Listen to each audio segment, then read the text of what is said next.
Ladies and gentlemen, let's go! We got another fight to cover today.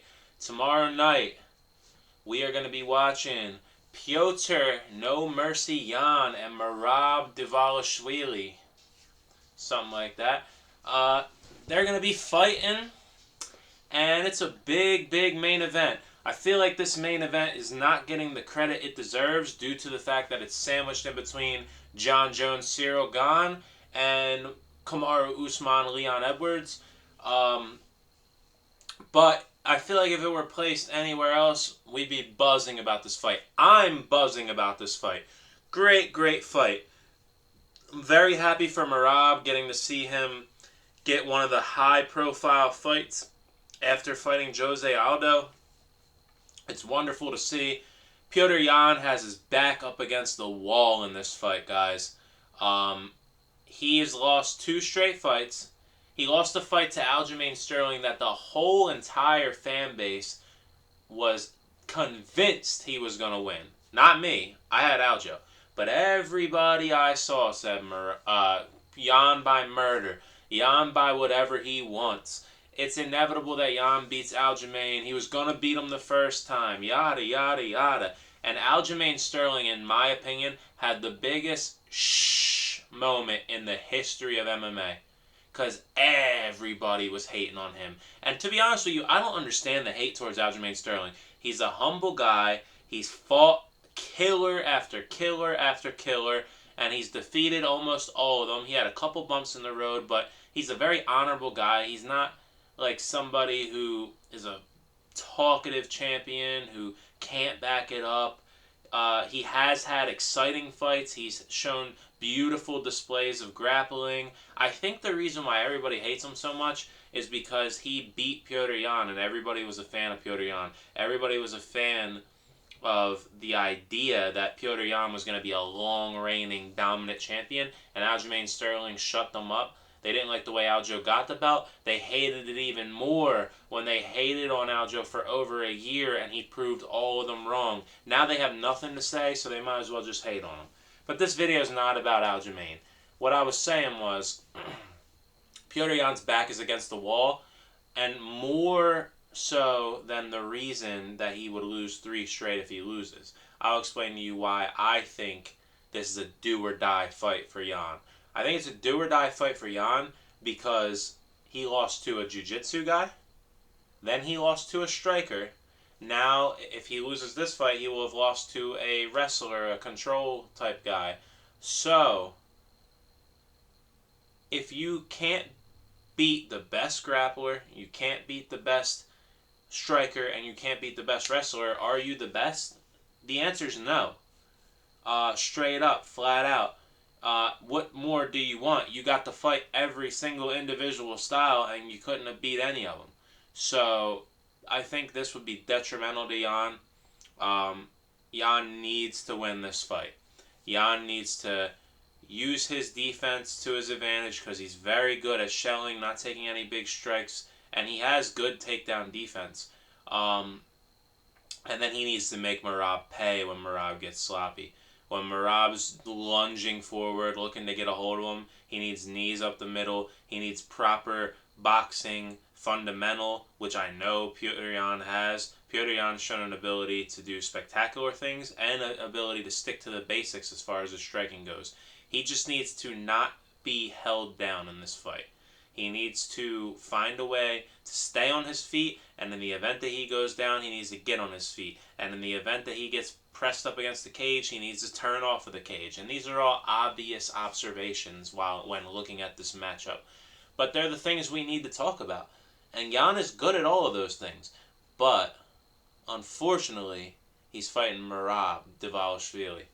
This guy is ridiculous. The pace he sets is ridiculous. He goes 100 miles an hour the entire time. He didn't give Jose Aldo a single moment to breathe.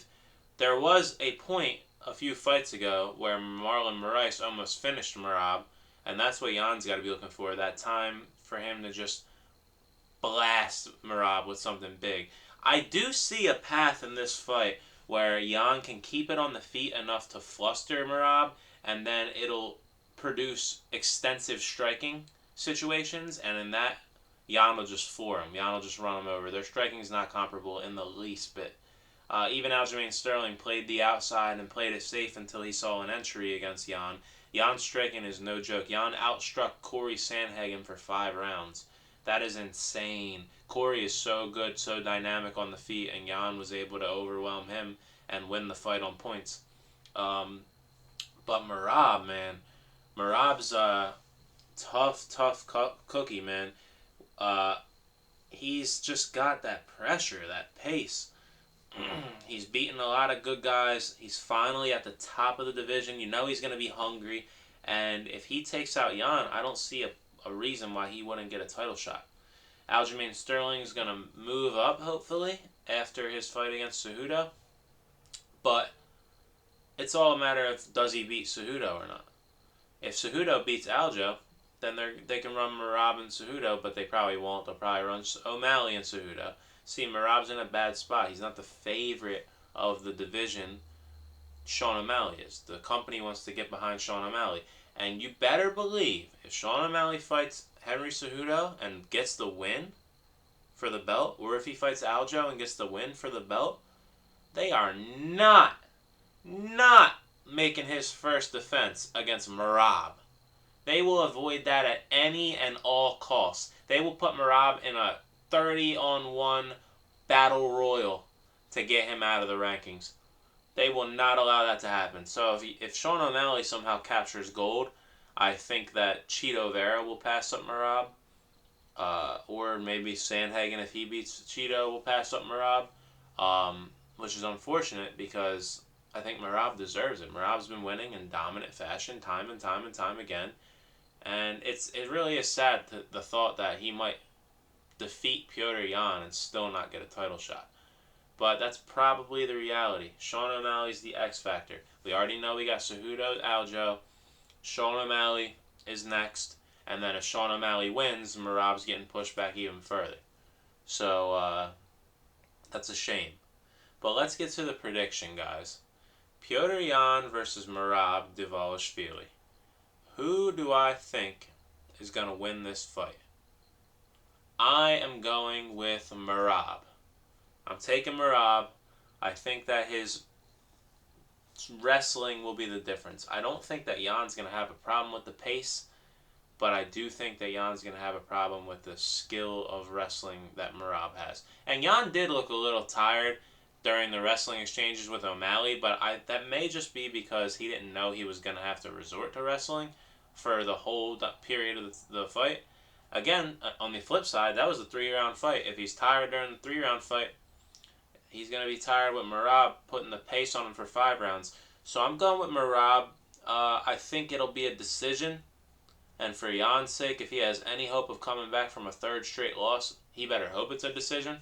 If Merab finishes if he finishes Jan, he should pass O'Malley up and get the next title shot. But he won't. They're going to give it to Sean either way. We know how the machine works.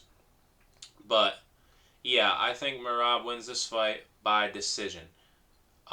We also got some other cool fights on this card. So let me pull this card up real quick, guys. I was looking at it on DraftKings earlier, and I noticed that it was a pretty good card overall. So let's take a look. Alexander Volkov versus Alexander Romanov. That's a banger. I'm gonna go Volkov to pull off the upset on that one. I think Volkov's due for something to keep him alive in the scene, and I think that he can pull it off, pull an upset of epic proportions off, get maybe a KO. Span versus Krylov. I got my boy Krylov. I think that Span is he's just not that good of a fighter, to be honest with you. I really do think that he's caught a couple people, but other than that, he doesn't really have that great of a skill set overall. We got Said Nurmagomedov versus Jonathan Martinez. I respect Martinez. He's a great fighter, but I'm going to go with the guy whose last name is Nurmagomedov, because when in doubt, you go with the Russian. That is a #1 rule you should know about MMA if you're going to be betting on MMA. Let's see, what other good fights we got on here. A Sunsao Davy Grant. That's a banger. I'm going to go with Rafael Sunsao. I'm pretty sure he's an underdog in this fight, but I think he's going to come back and get a big W. My boy Tyson Nam is fighting. I love him. I think he's probably going to take the L against Bruno Silva, but I'm always rooting for Tyson Nam. He's a Hawaii guy, and Max Holloway is my favorite fighter, so I'd like to see another Hawaiian come up and do his thing. But yeah, that's the highlights, in my opinion, of the card tomorrow night. I hope you guys enjoy it. Let me know down low who you guys think is going to win the main event. And hit the subscribe button, guys. I would appreciate it. And hit the like button as well. Thank you. Take care.